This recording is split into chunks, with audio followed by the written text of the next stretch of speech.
గట్టిగా చెప్పాలి. ఈరోజు శ్రమ లేని మనిషి ఎక్కడ ఎవరైనా ఉన్నారా? శ్రమలు లేని వ్యక్తి ఎవరైనా ఇక్కడ ఉన్నారా?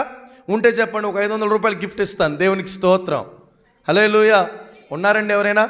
శ్రమలు లేకుండా, కుటుంబాల్లో శ్రమ లేకుండా, మీ వ్యక్తిగత జీవితంలో శ్రమ లేకుండా, మీ ఆత్మీయ జీవితంలో శ్రమ లేకుండా, అంధకార లోక నాదులతో మనం ఎవరితో పోరాటం చేస్తున్నాం? ఎవరితో?